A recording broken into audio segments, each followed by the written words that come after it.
हमारे कार्यकर्तागण तो आते ही आते हैं, मगर बेनिफिशियरीज आते हैं। और अगर मैं कई बार कनेक्ट रखने के लिए प्रश्न के नाते पूछती हूँ कि क्या आप में से किसी को उज्ज्वला गैस सिलेंडर मिला है, तो हाथ उठाते हैं। अच्छा। और घर मिला है, हाँ उठाते हैं। ऐसे करके मैं कल आपको जानकारी के लिए बोल रही हूँ, मिजोरम गई थी।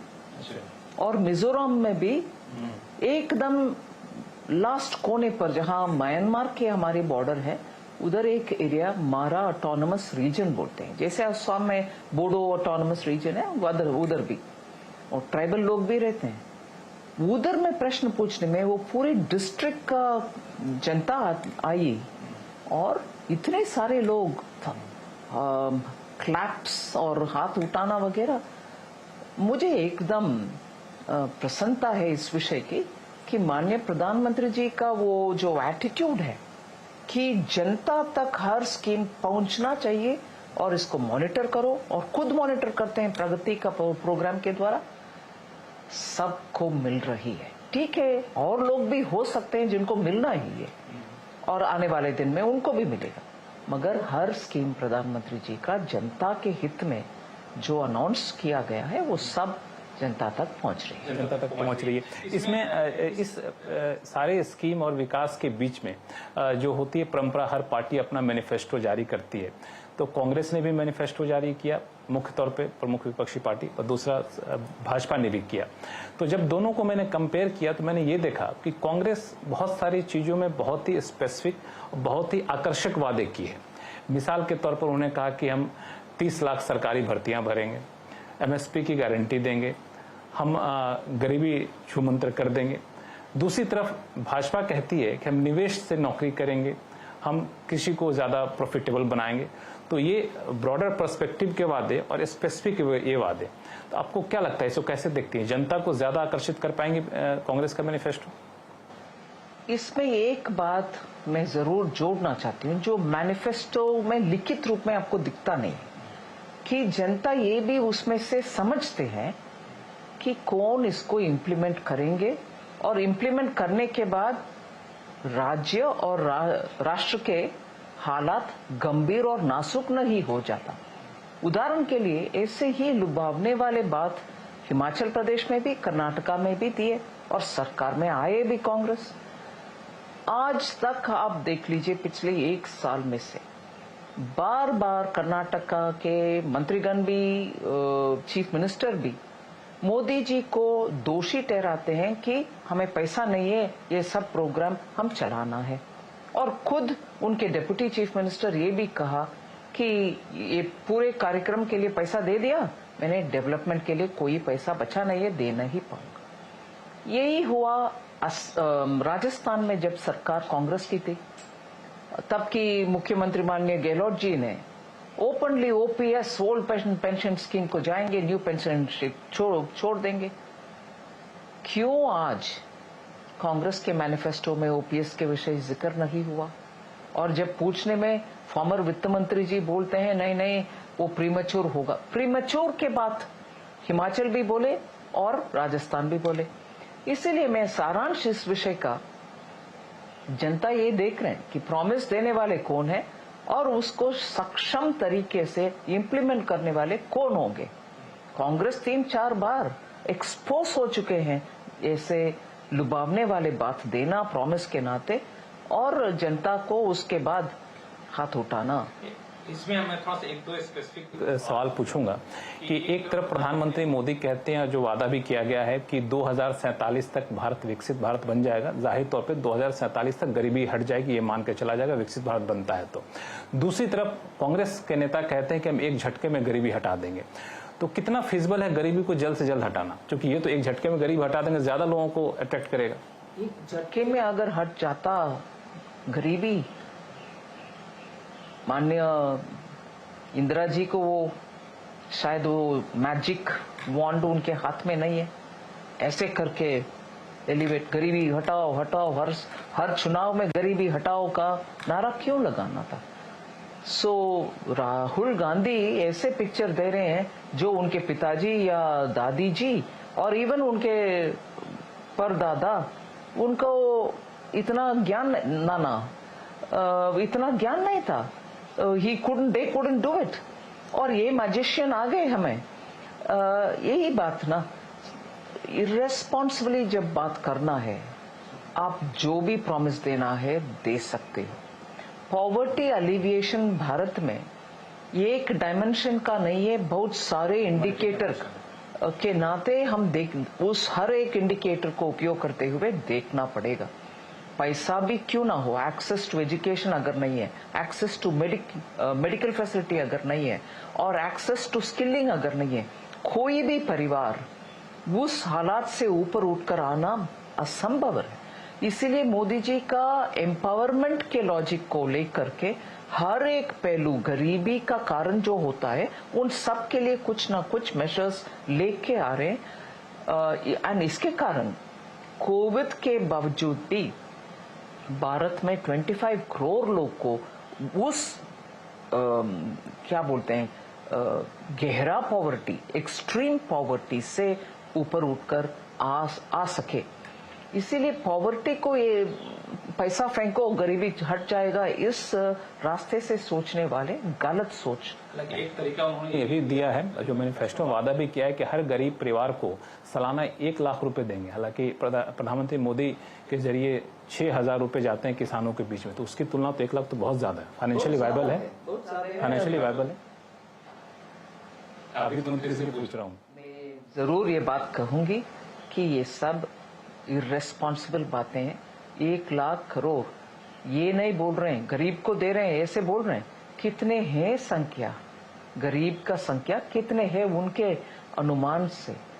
हमारे 2011 सेंसस, फिर सोशियो इकोनॉमिक सेंसस, ये सबको अपडेट भी करना है।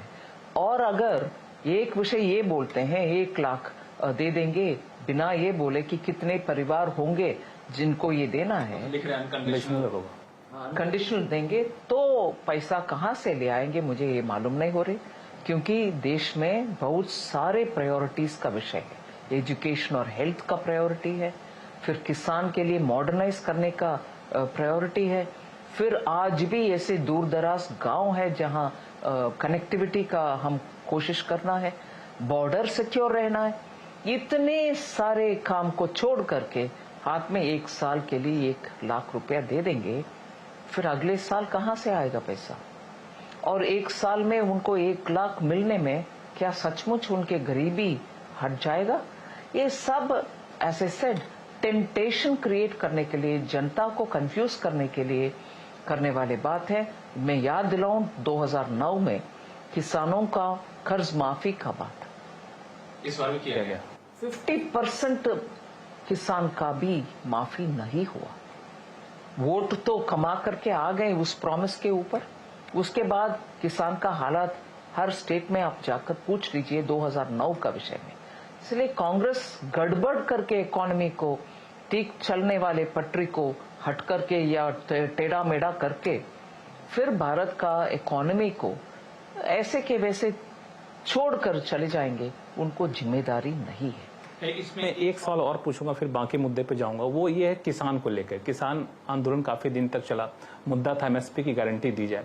भाजपा के मैनिफेस्टो इस पर चुप है, यह है कि किसानों की आमदनी बढ़ाएंगे। लेकिन विपक्षी पार्टियां जोर शोर से अपने मैनिफेस्टो में, चुनावी रैलियों में इसको उठा रहे हैं कि एमएसपी की कानूनी गारंटी देंगे। कोई गुंजाइश आपको दिख रही है कि ऐसा किया भी जा सकता है?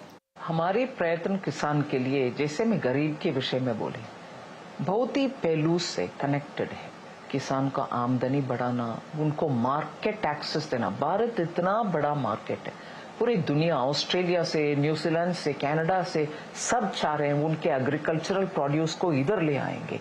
गेहूं हो, दूध से संबंधित विषय, घी हो या चीज हो, और कनाडा से पल्सेस हो, दलहन हो, इन सबको मार्केट सब चाहते हैं। भारत का इतना बड़ा मार्केट, मगर उससे पहले हमारे ही किसान को इस मार्केट का पूरे एक्सेस मिलने के लिए मोदी जी लाख कोशिश कर रहे हैं कि मार्केट को ओपन करो, सभी किसान अपने आप कहाँ भी मार्केट प्राइस मिलेगा, और एक्सपोर्ट का जहाँ अपॉर्चुनिटी है वो मार्केट भी खोल दो। ऐसे करके किसान के विषय में, और उनके इनपुट कॉस्ट जो बोलते हैं, जो सामान खरीद कर किसान उपयोग करना है, उनका कॉस्ट रिडक्शन के लिए काम करते हैं ऐसे, और वो ऊर्जा भी उत्पादन करें उनका खेती का चारों ओर से, और उससे उनका इलेक्ट्रिक बिल कम हो और वो कमा भी सकते हैं। ऐसे सोच समझ कर किसान का हालात बेहतरी हो इसके लिए काम कर रहे हैं। दूसरी ओर ये सब के ऊपर ध्यान ना देते हुए, जैसे गरीब के लिए 1 लाख, ये इसी रास्ते पे चलते हुए एमएसपी दे देंगे, कानूनन दे देंगे, बोल सकते हैं, मगर जो एफर्ट अभी हुआ है उससे किसान, मैं इसमें डिटेल में जाने से पहले कांग्रेस के ऊपर ये एक आरोप जरूर लगाऊंगी, किसान के ऊपर, एमएसपी के ऊपर, और खरीद जो एमएसपी के द्वारा खरीदारी जो होती है, इन सब में कांग्रेस बात करने का उनका नैतिक अधिकार नहीं है, ये मेरा मानना है। क्यों? 2013 में वर्ल्ड ट्रेड ऑर्गेनाइजेशन का 2 सालाना, मतलब 2 साल के एक बार मंत्रीगण स्तर पर मीटिंग होता है।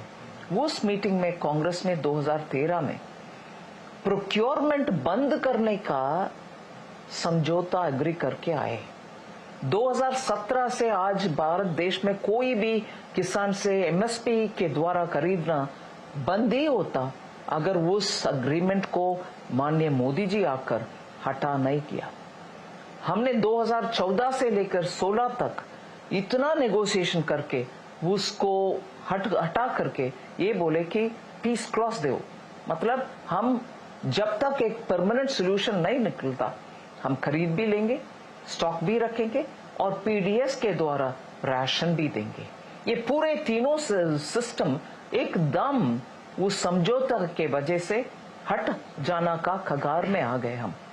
ये काम करने वाले कांग्रेस आज किसान को एमएसपी में गारंटी दे रहे हैं, फिर क्यों 2013 में ये समझौता डब्ल्यूटीओ करके आए? किसान का बर्बाद और रेशन में गरीब को जो मिलता है ये सब सत्यानाश होता था अगर वो आगे बढ़ती। एक बात तो मैं यहाँ पे जोड़ना चाहूंगा कि एमएसपी गारंटी को छोड़ दिया जाए। प्रधानमंत्री किसान सम्मान निधि योजना की शुरुआत की गई थी, 6,000 रुपए दिए जा रहे थे, तो कई लोगों की ये डिमांड थी कि जिस तरीके से इन्फ्लेशन लिंक्ड है उसको थोड़ा सा बढ़ा दिया जाए। बीच में ऐसा भी आया कि शायद सरकार इस पर विचार करे, तो अभी ये आपको लगता है कि बढ़ाना वाकई सही मांग है? एक नजरिया से जो मांग रहे हैं उनका कारण हो सकता है, मगर देखना चाहिए कि क्या उससे कैसे हम आगे बढ़ेंगे।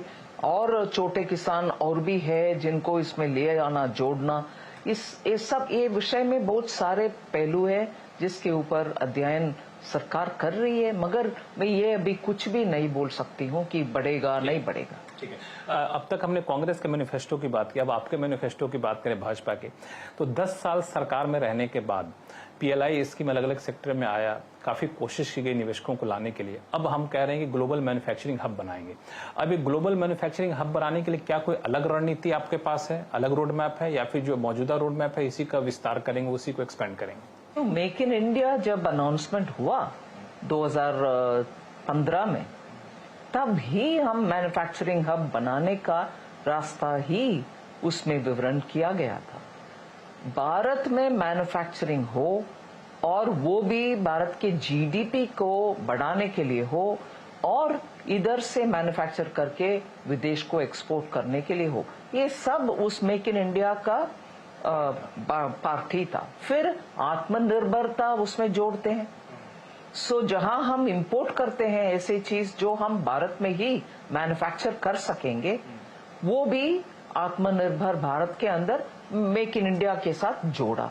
उसका नतीजा देख लीजिए, आज डिफेंस एक्सपोर्ट्स 25,000 करोड़ से ज्यादा हो गया, 25,000 करोड़ से ज्यादा हो रही है एक्सपोर्ट, सिर्फ एक्सपोर्ट में बात हो रही है। सो भारत में जो डिफेंस का रिक्वायरमेंट है वो भी अभी प्रोडक्शन हो रही है।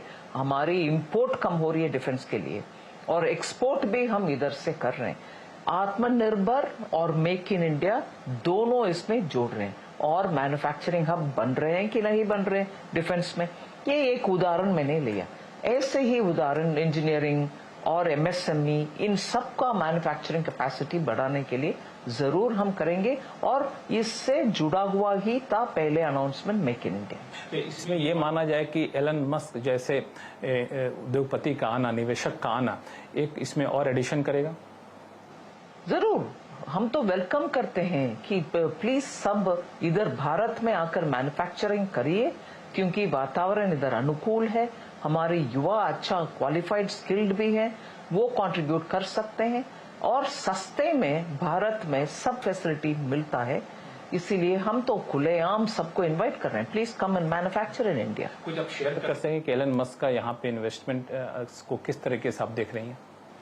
में एक बड़ा सा कंपनी भारत में आकर मैन्युफैक्चरिंग का इंटरेस्ट अगर दिखाते हैं, उससे इंडिया का मैन्युफैक्चरिंग एनवायरनमेंट एक अच्छा संदेश मिलता है कि हाँ, भारत में हाई टेक्नोलॉजी से जुड़े हुए बड़े कंपनियां आकर इंटरेस्ट दिखा रहे हैं, मतलब हमारी पॉलिसी ठीक है, हमारी मैन्युफैक्चरिंग वातावरण अनुकूल है और इसमें भारत का भी उपयोग है, विदेश में भी एक्सपोर्ट कर सकते हैं। निवेश के मोर्चे पर एक और पिछले दिनों घटना हुई, वो ये थी जेपी मॉर्गन का बॉन्ड इंडेक्स में इंडिया का शामिल किया जाना। इसको निवेश बढ़ने के लिए कितना मददगार साबित होगा? ये अच्छा सा कदम है। हम तो पिछले 2 साल से बहुत नेगोशिएट किए और इनवाइट किए, भारत का डिटेल्स उनको दिखाए, उसके कारण आज इस जुलाई से वो शुरू भी हो रही है और ब्लूमबर्ग का लिस्टिंग भी जनवरी से होने वाले हैं।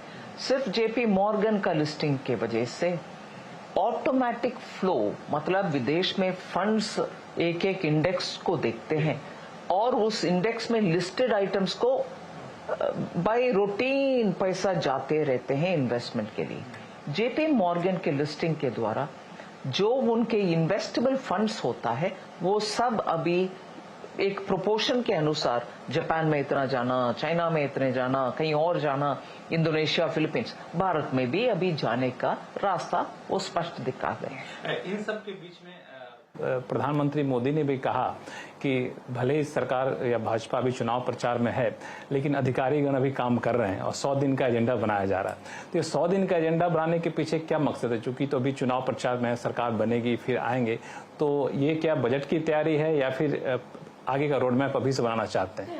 रोड मैप तो हमारे संकल्प पत्र में 5 साल के लिए क्या कर रहे हैं और ये 5 साल के लिए जो भी कर रहे हैं वो 2047 को मन में रखते हुए इस 5 साल का रास्ता हम दिखा रहे हैं। उसमें से भी जो 100 कदम हम पहले 100 डेज में, इतने सारे कदम ये फर्स्ट 100 डेज में जो कर पाएंगे, उसका नक्शा रेडी हो रही है, जिससे जैसे प्रधानमंत्री जी ने, मुझे याद है आरबीआई का फंक्शन में जब हम सब बैठे थे, उधर क्लियरली बोले कि आप सबके पास तो टाइम है, आप भी काम करिए।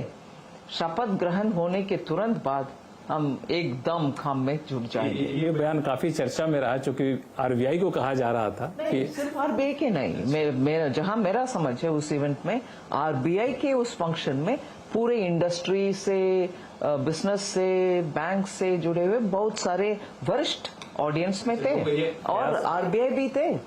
सो सबको ये कहा आपके हाथ में तो टाइम होगा, मैं तो कैंपेन में हूं, आप रेडी रहिए। तो लोगों ने ये कयास लाया कि फाइनेंशियल मोर्चे पे कोई बड़ा ऐलान करने वाले हैं सरकार में आते के साथ ही। खैर, इन सब के अलावा अभी 2-4 घटनाएं हुई हैं जो थोड़ा सा डिस्टर्बिंग है, जैसे इजराइल ईरान का संघर्ष, उससे निवेशक भी उस पर काफी पैनिक में रिएक्ट किए हैं। तो इससे कितने तैयार हैं भारत निपटने के लिए? ये तो मैं कह नहीं सकती हूँ पूरे तैयार है। जैसे वो डेवलप होते आएगा वैसे हम भी इधर जितने कदम उठाना है उसके अनुसार भारत के हित में वो हम लेने के लिए हर तैयारी कर रहे हैं। जैसे कोविड के बाद क्रूड प्राइसेस का गिरावट हुई, फिर ऊपर चढ़ने लगा, फिर ये सैंक्शन के विषय आने के बाद भी भारत के हित में रशिया से हमने क्रूड इंपोर्ट करना शुरू किया। वैसे ही मैं मानती हूं हर ऐसे चैलेंज में हम हमारे हित में क्या करना है, कब करना है, इसके ऊपर अध्ययन करके सभी डिपार्टमेंट के बिठा करके निर्णय लेते हैं। डेफिनेटली इसमें भी हम अलर्ट रहेंगे। इन सब से अलावा एक मुद्दा काफी सुर्खियों में, वह इलेक्टोरल बॉन्ड को लेके कहा यह जा रहा है कि सुप्रीम कोर्ट ने जो सवाल उठाया इलेक्टोरल बॉन्ड कॉन्सेप्ट के ऊपर नहीं था, उसके तौर तरीके पहलू, अलग अलग पहलुओं पे था। तो क्या ये माना जाए, क्योंकि प्रधानमंत्री ने कहा भी है कि ये एक बहुत ही अच्छा टूल था, तो नई सरकार आने के बाद अगर आप आती हैं सत्ता में तो इलेक्टोरल बॉन्ड को नए रूप में लाने की कोशिश करेंगे? उसके लिए बहुत सारे चर्चा गोष्ठी विमर्श सब करना चाहिए। और क्योंकि पिछले बार जो सिस्टम था उससे बेहतर था इलेक्शन बॉन्ड्स, अभी जो आने वाले दिन में जो भी करना है उसका भी मैं मानती हूँ बहुत कंसल्टेशन के बाद सरकार आगे बढ़ना चाहिए। इतने सारे आपने सरकार के कामकाज गिनाए, तो मेरा एक सवाल है कि वित्त मंत्री चूंकि चीजों में काफी दिल से जुड़ी रहती हैं, क्योंकि पैसा खर्च होता है, खर्च करने की जिम्मेदारी आपकी रहती है, लेकिन चुनाव में इन डेवलपमेंट के मामले को चर्चा होते होते बात भटक के चली जाती है पोलराइजेशन पे, तो ये आपको दुखी करता है या फिर आप कैसे देखती हैं? क्योंकि डेवलपमेंट 10 साल सरकार ने किया है, उस मुद्दे पर चुनाव लड़े जाने चाहिए, उस मुद्दे बहस होनी चाहिए, लेकिन उस मुद्दे बहस होते होते मुद्दा कहीं और चला जाता है। बिल्कुल आप सही कह रहे हैं, क्योंकि मोदी जी का परफॉर्मेंस, उनके डेवलपमेंट और गरीबी हटाना, गरीब का समझना, गरीब के रिक्वायरमेंट को समझ करके पिछड़ा और दलित और ट्राइबल लोगों को उनके समस्या उठाना और उसका निष्कर्ष ले आना, इन सब में मोदी जी का रिकॉर्ड परफेक्ट है। ये इस विषय के सामने उठाते हुए हम आगे बढ़ रहे हैं जनता के बीच में, और विपक्ष को ये पूरे समझ है कि इस रिकॉर्ड को हम तोड़ नहीं सकते। इस रिकॉर्ड के सामने उनके पीछे 10 साल हो और उससे पहले 40 साल हो, कुछ खड़ा हो नहीं सकता है। इसीलिए उनको सूटेबल है कि जैसे पहले करते थे, आप पीसमेंट का राजनीति, माइनॉरिटी को अपीस करो और भटकाव की भाषण दो और मेजॉरिटी को बार बार दिखाओ कि आप कुछ नहीं है वगैरह वगैरह। ऐसे पोलराइजेशन उनको आवश्यक है, हमें आवश्यक बिल्कुल नहीं है, क्योंकि मोदी जी का ट्रैक रिकॉर्ड इतना स्पष्ट है।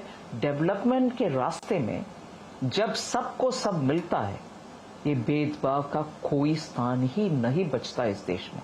देखिए कैसे ज्ञान का, गरीब, युवा, अन्नदाता और नारी, इनको क्यों सामने रख के प्रोत्साहन के नाते बात करते हैं मोदी जी, क्योंकि जब गरीब की बात करते हैं उसमें सभी जातियां और मजहब आ जाता है कि कोई भेदभाव नहीं है, गरीब हो तो आपका आगे ले जाना ही चाहिए, वैसे ही नारी वैसे ही। इसीलिए मोदी जी का मन में इस देश में सब आगे बढ़ना चाहिए, ना कि एक वर्ग, ना कि दूसरे वर्ग से झगड़ा करना।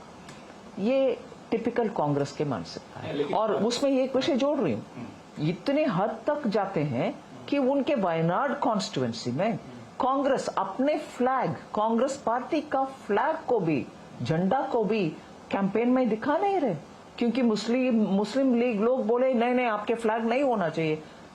उनकी अपने पार्टी का फ्लैग तक, जब कैंडिडेट कांग्रेस का है, कांग्रेस का, हम तो जहां कैंपेन में जाते हैं हमारे बीजेपी का फ्लैग सिर्फ नहीं रखते, हमारी अलायंस पार्टनर सबका फ्लैग रखते हैं। कैंडिडेट जब कांग्रेस का है, कांग्रेस का फ्लैग नहीं रख रहे हैं बयान में। अपीसमेंट का भी हद है भाई।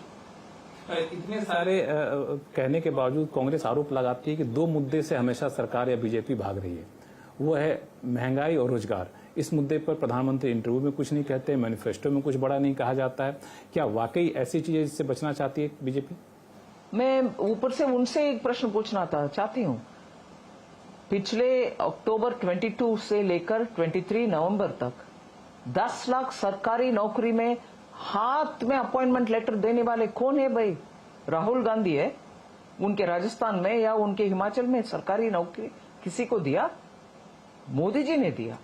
और स्टैंड अप के द्वारा कितने लोग यूनिकॉर्न बने, 100 लोग। ऐसे यूनिकॉर्न में एक बंदा चलाता है कि उनके अंडर काम करने वाले भी होते हैं। इसीलिए, और उस स्तर का जॉब्स भी, और स्वनिधि के द्वारा छोटे छोटे एमएसएमई का, ऐसे छोटे उद्योग भी, बड़े उद्योग भी मोदी जी करके दिखाए। मगर आप लोग कुछ नहीं किए, और रोजगारी के ऊपर हम बात कर रहे हैं और वो शिकायत हमारे ऊपर डाल रहे हैं। और महंगाई के विषय में आप देख रहे हैं कि महंगाई कम होते आ रहे हैं, और हमारे द्वारा कितने सारे दाम कम करने वाली चीज, भारत आटा, नेफेड के द्वारा, मदर डेयरी के द्वारा आलू प्याज का बंटवारा, ये सब कौन करना? हम तो किए हैं। मगर यूपीए के सरकार के द्वारा 10 साल के 22 मंथ्स कंटिन्यूअसली लगातार डबल डिजिट में इन्फ्लेशन उनका समय में था, हमारा नहीं। एक आखिरी सवाल आपसे पूछूंगा, क्योंकि वित्त मंत्री होने के नाते भी आप उसके बाद भी चुनाव प्रचार के दौरान भी अब काफी इलेक्शन कैंपेन में जा रही हैं, अलग अलग जगहों पे जा रही हैं। तो पहले ये मामला चला कि शायद वित्त मंत्री निर्मला सीतारमण लोकसभा चुनाव लड़ेंगी, आपने कहा कि नहीं मैं अब नहीं लड़ूंगी। आपका एक बयान बड़ा सुर्खियों में रहा कि मेरे पास पैसे नहीं है, मैं नहीं लड़ सकता। तो कैसे देख रहे हैं, क्या आपने क्या सोच के नहीं लड़ने का फैसला लिया? आखिर पार्टी तय करती है, मैं कुछ भी कहूं, आखिर पार्टी अगर बोलती है नहीं आप जाओ इधर कंटेस्ट करो, हम तो मानने वाले पार्टी हैं। कार्यकर्ता बीजेपी का कोई पार्टी के खिलाफ नहीं बोल सकता, बोल भी नहीं करते हैं, क्योंकि हम तो पार्टी को ही सर्वोत्तम मानते हैं, देश के बाद पार्टी।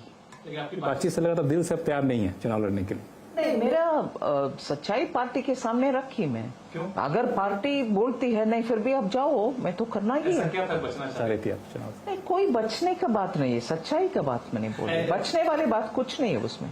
अगर चूंकि साउथ में आप गई हैं काफी दिन तक, तो ऐसा लग रहा है कि प्रधानमंत्री मोदी भी काफी दिन तक साउथ में रहे हैं पिछले कुछ हफ्तों में, तो क्या लगता है कि साउथ में एक नया इतिहास भाजपा बनाएगी? कोशिश तो अच्छा कोशिश हुए हैं, सब मंत्रीगण गए साउथ में, सिर्फ तमिलनाडु नहीं है, सभी 5 स्टेट्स में गए हैं, अच्छा कैंपेन चल रही है। जरूर जनता में एक अच्छा रिकग्निशन है कि बीजेपी का कामकाज अच्छा है, ट्रांसपेरेंसी है, करप्शन रहित सरकार दिए हैं 10 साल। देखते हैं पिछले साल से ज्यादा, पिछली बार से ज्यादा आने की उम्मीद, कोशिश तो करते हैं, केरला में खाता खुलेगा, देखते हैं। बहुत बहुत शुक्रिया मैम हमसे बातचीत करने के लिए, और मेरी शुभकामनाएं कि आप जाती इतनी मेहनत करती हैं, धूप में अपना ख्याल रखिएगा। धन्यवाद। Thank you. तो ये थी वित्त मंत्री निर्मला सीतारमण जी, जिनका साफ तौर से कहना है कि जो सरकार ने पिछले 10 साल में किया है उसका काफी ज्यादा असर लोगों में दिख रहा है, और इसका प्रतिबिंब आपको चुनावी रिजल्ट में देखने को मिलेगा।